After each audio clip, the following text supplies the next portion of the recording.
Now, over the past couple weeks, we've kind of been working our way through the book of Esther. If you were here the first week, we talked about how there was this kind of cruel and crazy king named King Xerxes. He loved his power, loved being on the throne.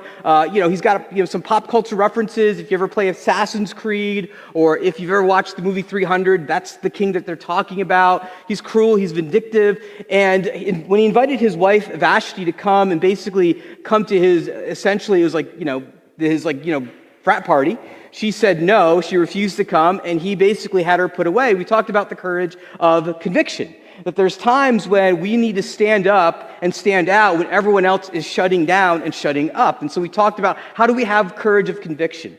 And then last week we talked about Mordecai, I'm going to call him Morty from now on, who was one of the characters that we met. And then we met his adopted daughter, Hadassah, but we know her by her Persian name, which is Esther. And we talked about the courage of calling. And one of the things that we talked about how is every single man, woman, and child on planet Earth have a calling from God on their lives. And it takes courage for us to step into that calling, because sometimes it can be challenging. We looked at the backgrounds of Mordecai and Esther, and we realized that, if you grew up in Sunday school, if you grew up in church, we always saw them as the heroes of the faith, but they got some stuff in their past. They got some history, and we learned that God calls broken people to broken places.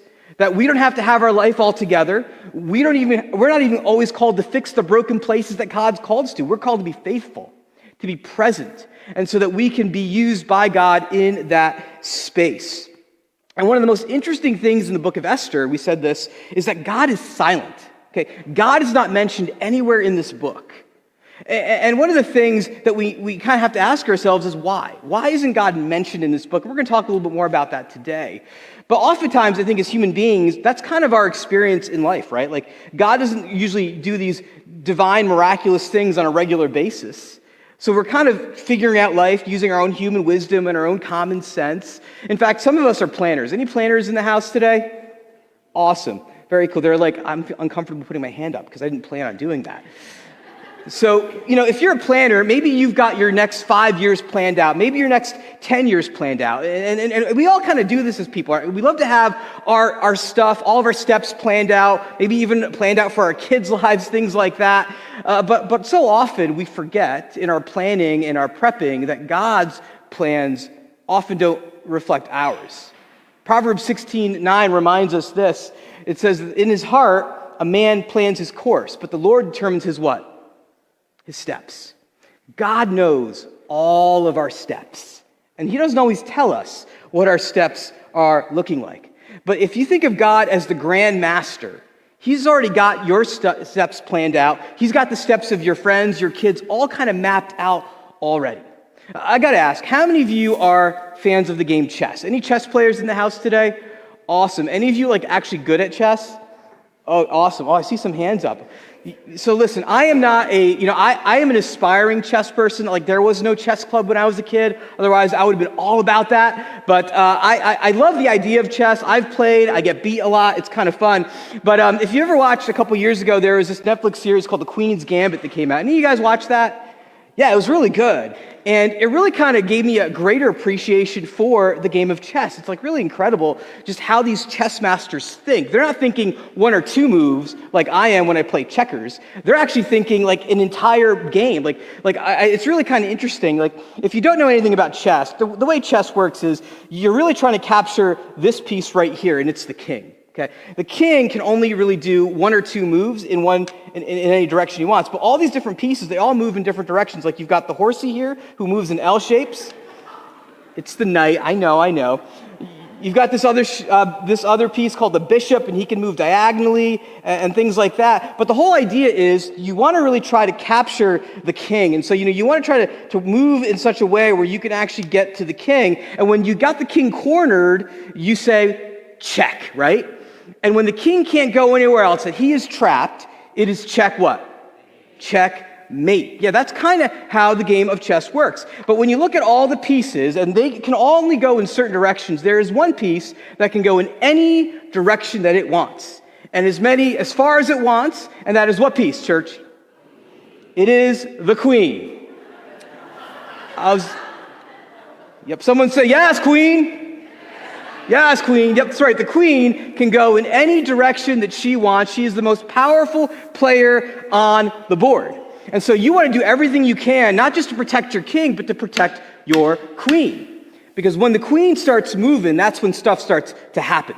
And so I think that's something for us to keep in mind. And so when you came in here, you got a miniature version, you got a chess piece right here. Here's what I want you to do during this message.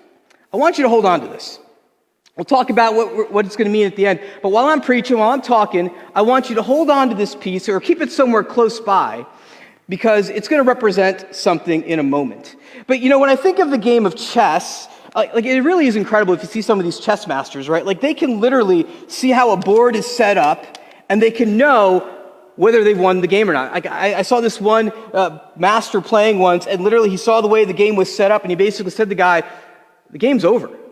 He's like, well, what are you talking about? Your guy's in check, and I don't think he's going to do, but, well, I'm going to start moving, and when I'm starting moving, you're going to be done.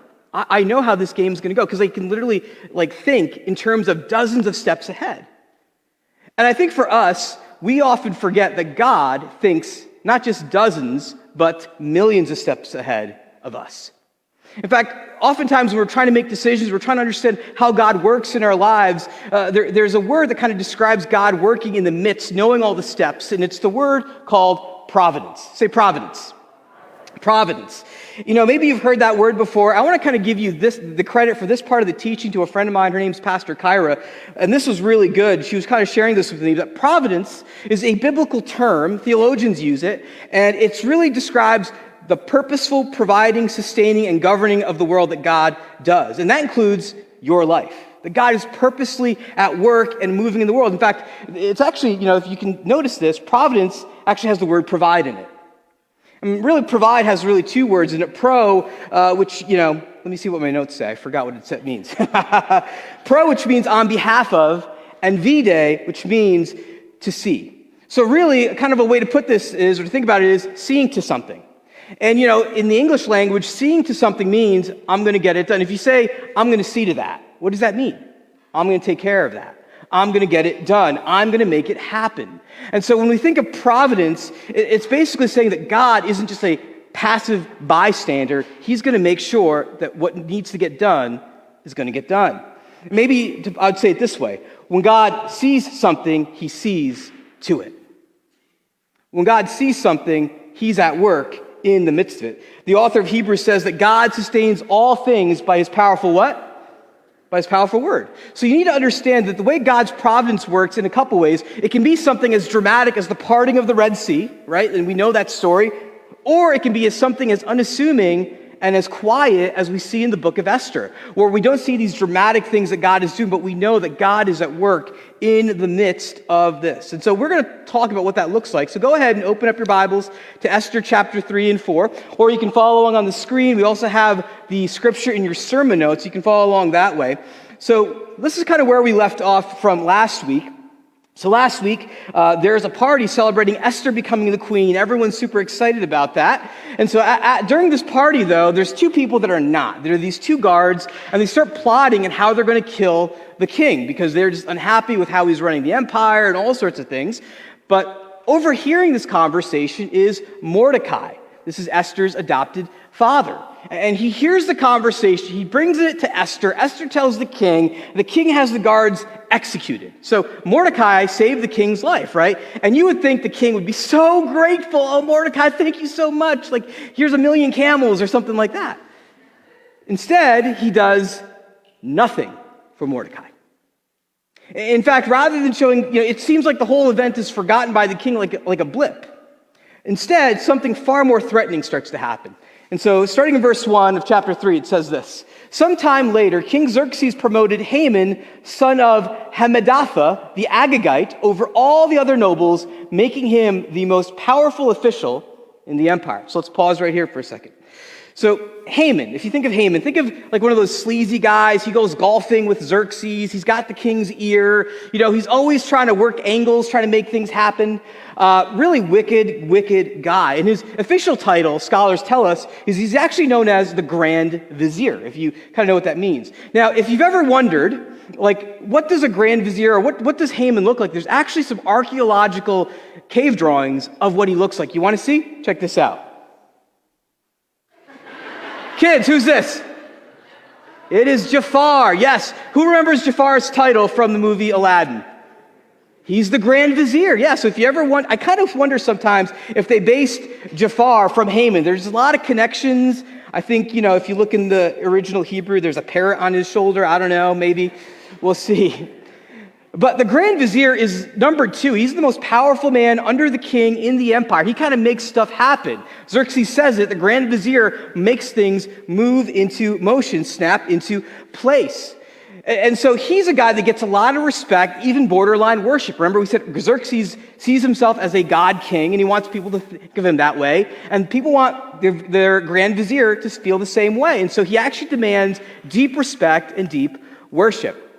But this is where we start to see a problem. It says this in verse 2. All the king's officials would bow down before Haman to show him respect whenever he passed by, for so the king had commanded. So the king has literally put this in place. Hey, you see Haman, and what you got to do is bow down. Like, you got to give him deep respect because, he is the Grand Vizier. And everyone is doing this, except, check this out, Mordecai refused to bow down or show him respect. Now, we learned that last week Mordecai is a Jew, but he's a Jew in hiding. He doesn't want anyone to know his heritage.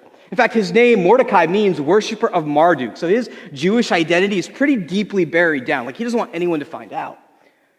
And so you would think he wants to play it cool. Like, Mordecai, play it cool. Like, don't get yourself in trouble. But he refuses to bow down to Haman. And everyone else is noticing. And so they're like, yo, Mordecai, what's going on here? So it says in verse 3, then the palace officials at the king's gate asked, Mordecai, why are you disobeying the king's command? Like, they're like, Mordecai, dude, chill. Just, you don't have to mean it. You don't have to like him. Like, none of us like him. Just bow. But there's a reason why Morty doesn't bow. Here's what it is. When we first are introduced to Haman, he's called an Agagite. Okay, say Agagite. Close enough. He's an Agagite. An Agagite really is a descendant from the Amalekites.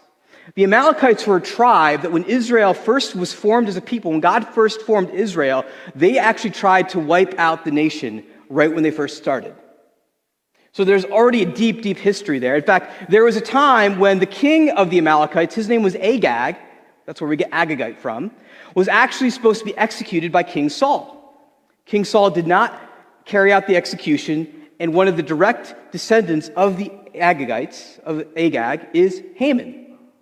Now, here's what's interesting. If you remember, we said this when we talked about Mordecai. Remember, names are a big deal in this culture. Mordecai was introduced as from the tribe of Benjamin. Who knows who else was from the tribe of Benjamin? King Saul. Who was a direct descendant of King Saul? Mordecai.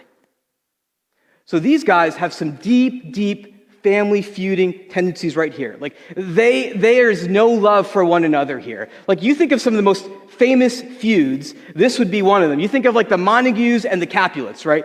They're feuding. You think of the Hatfields and the McCoys. You think of Taylor and Kanye. There's some feuding that's going on. Okay? Bad blood, right? And so here's essentially the palace guards, they go to Haman because they're not sure what to do. It says in verse 5, here it is. When Haman saw that Mordecai would not bow down or show him respect, he was filled with rage. Now here's the thing you need to know. Haman is a guy that has absolute power. He demands absolute honor, absolute respect. That is a dangerous cocktail that's now coming together. And here's what we see happens. Haman had learned of Mordecai's nationality, so he now knows who he is. He's from the tribe of Benjamin. He is an Israelite. So he decided it was not enough to lay hands on Mordecai alone. Instead, he looked for a way to destroy all the Jews throughout the entire empire of Xerxes. So Haman's already thinking, I'm going to finish off the job that my family couldn't finish generations ago. I'm going to wipe them all out. Getting Mordecai's not enough. I'm going to finish it, the whole thing, the ultimate solution. He takes it to another level. And so again, remember Haman, he's golfing with Xerxes. He's got Xerxes' ear. So let's see what happens next in the story. In verse 8 it says this, then Haman approached King Xerxes and said, there's a certain race of people, they're kind of scattered throughout the provinces of your empire, who keep themselves separate from everyone else. Their laws are different from all those other people, and they refuse to obey the laws of the king. So it is not in the king's interest to let them live. So guys, this is like a total Jafar move, right? You remember Jafar? He's got the snake stick, and he's like, oh, do what I say. That's essentially what he's doing with Xerxes. He's like, there's these people, they're not that important, but they're really they don't show you respect, king.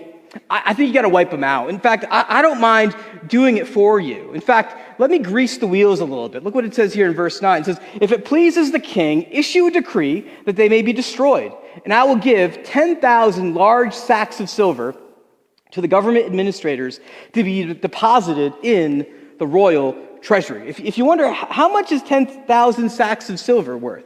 $5.6 million. Now, let me give you a little bit of the historical context here. King Xerxes just lost a major battle with Greece. Okay, if you remember the movie 300, he literally just got defeated by Sparta, by the Athenians, all of them. They crushed him. So he needs some scratch. He's broke. So he's thinking, oh man, $5.6 million in the treasury? That sounds good. We can recover our losses. We can, raise taxes, all these things. And so he thinks, all right, that's fine. Let's do this. And so in verse 15, let's skip down. It says this, at the king's command, the decree went out by swift messengers and was also proclaimed in the fortress of Susa. Then the king and Haman sat down to drink, but the city of Susa fell into confusion. If you wonder, how long does it take for a message from Susa to get to the entire empire? 90 days. So in 3 months, this order is getting executed, and, Haman's feeling pretty good. So he invites the king to go to New Trail.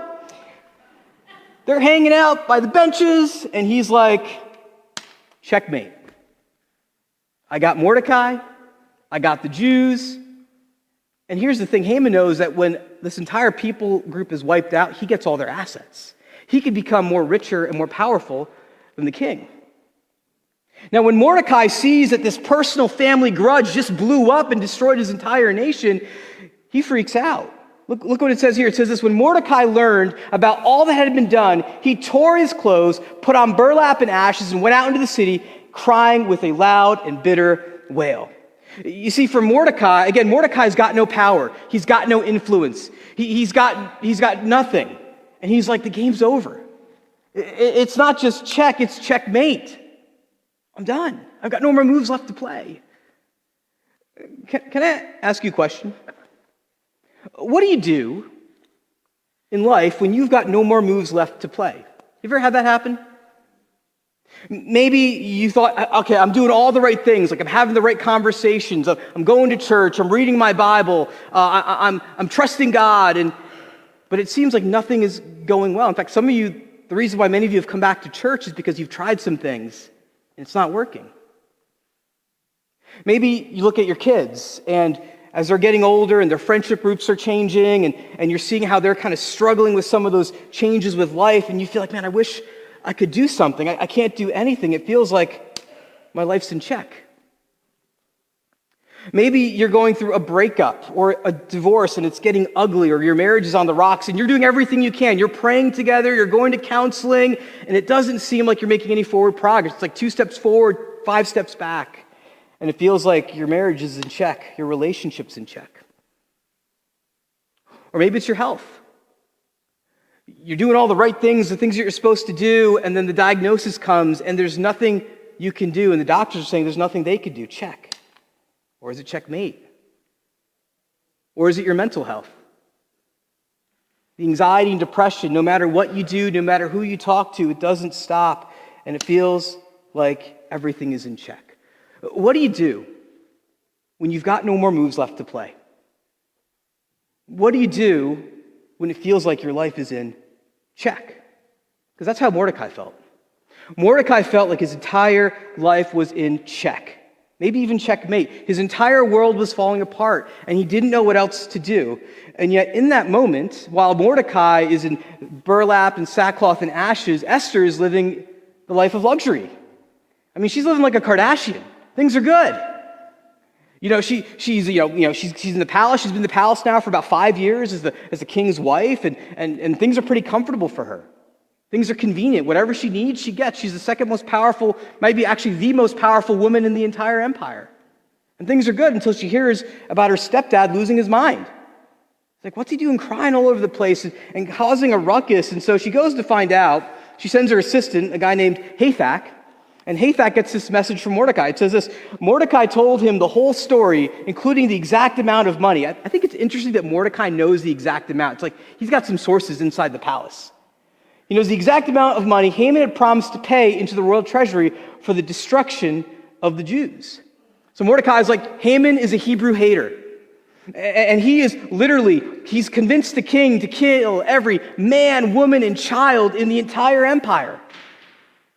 And just when we think that, or Mordecai thinks that there's nothing left to do, he has a thought. Wait a minute, there's still a move to be played. The queen hasn't moved yet. It's interesting, if you read through the book of Esther, Esther is kind of a passive character at this point. She's taken from her homeland. She's got no parents. She's an orphan. She's kind of swept up into this grand story.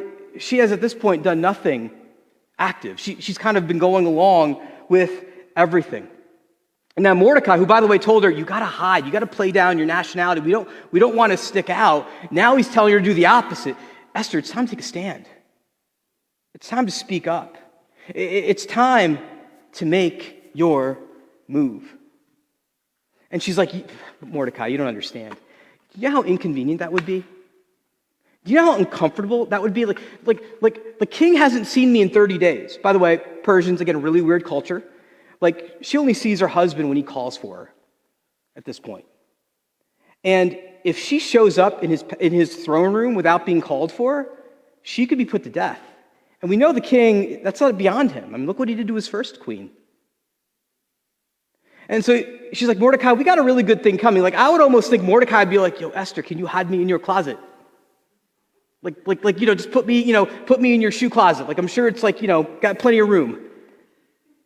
But instead, Mordecai is entreating her to step into a bigger story. And so these next words from Mordecai that he says to her, by the way, I really think that some of you are here today or you're watching online because of this verse. This is a verse I think some of you have to memorize. Some of you got to internalize. It says, let's read this together in verse 14. It says this: if you keep quiet at a time like this, deliverance and relief for the Jews will rise from some other place, but you and your relatives will die. Who knows? Perhaps you were made queen for it. Let's all say this together, one loud voice. For such a time as this. And so in that moment, and we don't know why, we don't know how long it took, but something clicked in Esther. All of a sudden, she went from the trying to defend her comfort and her convenience in the palace. She moves into action for the first time in response to this crisis. In verse 16, a couple verses down, it says this: go and gather together all the Jews of Susa and fast for me. Do not eat or drink for 3 days, nights or days. My maids and I will do the same, and then, though it is against the law, I will go to see the king. If I must die, I must die. What a channel change. How do you go from being, my spa, I've got a spa appointment in a little bit, I got the hot stone massage, Mordecai, I just don't know if I could fit saving the entire Hebrew people in my schedule, to if I must die, I must die. What happened? Well, here's the thing. The board is set. We've got our crazy cruel king on the board. We've got Haman, who thinks he's a knight, but he's really a pawn. We've got Mordecai on here, and we've got the Hebrew people. The board is set. And God's been at work setting things up, setting things in motion. Because remember what we said? When God sees something, he sees to it. God sees something here. And just when Mordecai thinks everything in his life is falling to pieces, God's actually letting things fall into place. So often in our lives, we're kind of wondering, what's God doing? Where is God at work? Like, how do I figure that out? And sometimes we won't know until we look back and go, man, now I see how God worked in my life. In that meantime, before God shows us what he's doing, how do we live? How do we respond? And what's kind of cool about this passage, it gives us 3 actionable things that we can take while we trust in the providence of God. We know that God's going to see to it, so what do we do in the meantime? Well, 3 things. The first is this, is you and I are called to lament with intent. We see lament that's happening in this passage. You know, as American Christians, we don't like the idea of sadness or sorrow or pain. In fact, we try to avoid it. If you know Enneagram language, I'm a 7. Everything is awesome all the time, right? Like that's literally like our mantra. If you have no idea what I'm talking about, you know those people, right? They're always happy. Like it's kind of obnoxious, right? So that's me. I'm working on it. But, you know, when it comes to emotions like sadness and sorrow and disappointment, we don't like to express those things. We don't post them on Instagram. We don't post them on Twitter or X or anything like that. We hide them. But here's the thing. Scripture actually gives you and I tools for dealing with the brokenness of our world. Amen? It gives us tools for how do we deal with the sorrow and the anger and the disappointment that we all experience in life. In fact, there's an entire book of the Bible that addresses this. We preached this a couple years ago called Lamentations. How do we deal with the broken stuff and the painful stuff and the stuff that just sucks? Let's just call it what it is. And look how Mordecai responds. In chapter 4, verse 1, it says this: when Mordecai learned about all that had been done, his own compromise leading to this, his own pride and all the issues there, what did he do? He tore his clothes, he put on burlap and ashes, and went out into the city crying with a loud and bitter wail. He lamented. In fact, he invited the entire Jewish nation to lament. Now, does this mean, so Nathan, are you telling me I need to go out on the streets downtown Williamsport with burlap and, ashes on my head and lament and scream loudly? I mean, maybe, I don't know. But I'm just kidding. Don't do that. At least don't tell them I told you to do that. But it does mean that we need to find some safe outlets where we can honestly share our sorrows, honestly share our disappointments, honestly share just the places that are broken and process them before God. For some of you, it might mean journaling. Like you might need to just journal some of your emotions and some of your anger and some of your disappointment. But we need to do this, and we can't keep it bottled up. Because here's the problem. Like God knows that if we keep that stuff bottled up, it'll actually not just destroy our hearts and our souls, but it'll actually destroy our bodies as well. Unprocessed grief, disappointment, or even just the pain that we have through, it can lead to things like anger, guilt, and shame. It can lead to mental health issues like delayed depression, hypervigilance, clinginess, or even detachment, depending on how you're wired. God wants us to lament the bad things that happen, the things that seem unfair, the things that we struggle with. It's not a pity party. It's just simply being honest about what we're feeling. You don't have to broadcast it, but who are safe people that you can process this with? And one of the things that we see Mordecai lamenting here is his own sin. Can I ask, when was the last time you felt sorrow for your own sin? For how you've hurt other people, how you've walked away from God, and how that's led to all sorts of pain and chaos all around. Because all that's part of it. Maybe it's grieving the loss of just your kids are growing, and you're seeing that things are changing. It feels sad. It feels painful. Or even just the transitions that you're making in life and how things aren't the same anymore. Those are all things that God invites you and I to lament and grieve. Because it's painful. We're made to lament the brokenness around us because we're in a broken world. Not only do we see lamenting happen, we also see fasting, but not just any kind of fasting with faith. And, fasting's not really, a discipline we love talking about. If you're in workout circles, intermittent fasting's a big thing. Like everyone's talking about it and doing it. And, I don't know if it's a fad or not, but people seem to really get a lot out of it. But when it comes to fasting for spiritual reasons, some of us maybe never grew up fasting. But yet this is something that for thousands of years, the church has always done. In fact, some traditions advocate you fasting once a week as a way to just kind of make more space for God in your life. And, that's what we see Esther actually inviting Mordecai and the Jewish people to do. It says this in verse 16. Go and gather together all the Jews of Susa and fast for me. Do not eat or drink for 3 days. Night or day, my maids and I will do the same. And then, though it is against the law, I will go in to see the king. If I must die, I must die. Now, normally, traditionally, for Christians, fasting simply means a cessation of food or drink for a certain amount of time. I have a friend of mine who in high school, she struggled with an eating disorder. And so when she fasts, she doesn't fast from food. She actually fasts from things like social media. She fasts from alcohol. She fasts from other things. Because the idea of fasting is I'm going to make some space in my life. I'm going to say no to this so I can say yes to more of Jesus. That's the idea of fasting. And when you couple fasting with prayer, it's like a double-barrel shotgun against the issues that are going around in your life. And the thing about fasting too, we don't always think about it. Maybe, in certain traditions, certain seasons, we do it. But notice, I think one of the reasons why Esther can say this, if I must die, I must die. Because I think a lot of us are wondering, where did this new courage come from? I think it's because she invited people to fast with her and pray. Can I ask, when was the last time you actually asked people to fast and pray with you when your life started to fall to pieces? When was the last time you asked your city group, hey, will you guys fast and pray with me? Like, my kid's having a really hard time making friends. Would you fast and pray? Now, fasting and praying doesn't make God do anything. It's not like, all right, God, I'm fasting and praying. Now you got to do what I ask you to do. It's simply getting in alignment with God's heart for your life.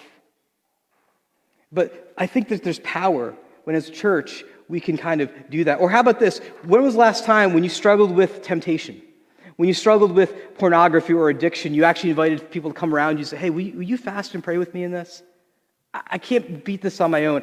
Will you fast and pray so that we can see God move in this? One of the things I think fasting does that we kind of lose sight of is it does give us a spiritual edge over the things that we're struggling with and that we're battling with. And it helps us realign our hearts and our minds with what God is doing in his providence. And then, this is the third thing we see in this passage. Choose courage over comfort. Courage over comfort. Esther had everything to lose and nothing to gain. I mean, she's the queen. She's living pretty much a good life. She doesn't have to do anything. She can simply say, you know what, I can save myself. Maybe I'll save Mordecai. Maybe I'll save some friends. But she chose inconvenience and discomfort. And this is our verse 14. If you keep quiet at times like this, deliverance and relief for the Jews will rise from some other place. Essentially, what Mordecai is telling her this is, listen, you have an opportunity, Esther, to step into the story that God has already. But if you decide not to, that's okay. God's still going to work. The providence of God is still at work. He's still at work in the world. He's still at work in all the broken stuff. But you don't get a chance to be a part of it. But you and your relatives will die. Who knows if perhaps you were made queen for just such a time as this. Esther, you're queen of Persia.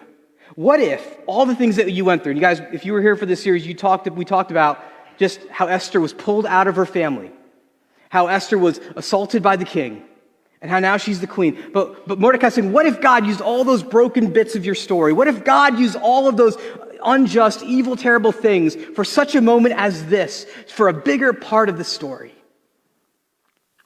It's your move, Esther. It's your move.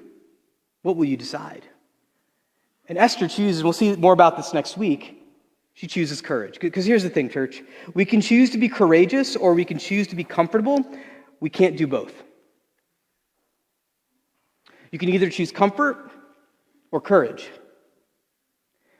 But what if you started seeing your life, the reason why God has made you the parent you are today, in the job that you're in right now, why you live on the street that you live on right now, for such a time as this? Only you can be the parent to your kids. No one else can. That's what God's called you to do. And just when you look at your life and you're like, Nathan, my life is falling apart, it's falling into pieces, what if the reality is your life's really falling into place? Because the reality is, rather than trusting your circumstances or your situations, God's actually calling you to trust Him for the bigger pieces. So those of you that got one of these chess pieces, for some of you, this is representing that even if you feel stuck and you've got no more moves left, God still has a move to play. Some of you need this reminder. It's not all on you. It doesn't depend on all your effort or your energy. God still has the final move left. But maybe for others, it's a reminder that even though you hate your job right now, you were called there for such a time as this. Even though you're feeling some really hard things at home right now, you were called for such a time as this to parent your kid, even though it seems like nothing you're saying or doing is making a difference. Maybe it's to be on your street, to be a neighbor to those really difficult neighbors, because God has called you for such a time as this, simply to pray for them and to love them. God's not called you to fix them, but to be present, because He's the one that can do all of those things. Maybe for some of you, you're stepping into a new season. It's a new position. It's a new opportunity. Maybe you're feeling some fear, but I want to encourage you with an Esther call, that it's for such a time as this that God has welcomed you into this role, into this position. So would you stand with me, church? In a moment, we're going to sing. But I want to remind us that your life is not falling into pieces, it's falling into place. It feels chaotic. You're looking at it going, I don't know what God's doing in this. Maybe some of you are here and you're like, I don't even know if I believe that God is in this. That's okay. So I'm here to remind you that even if you don't see it, He's working. Even if you don't feel it, He's working. He never stops. He's not done. So Father, I pray for us as we come before you, Lord. You know the situations that we're facing. You know the battles that we're fighting. You know the struggles that we are, some of us embracing and some of us are leaning away from. You know what those things are. And you have told us and you remind us that we are not alone in this. Esther was not alone. And so, Father, I pray right now that you would release courage. For some of us, we might need to take some time and invite people to fast and pray with us before we have a hard meeting, before we have a hard conversation. Lord, for some of us, we need to be honest about our disappointments.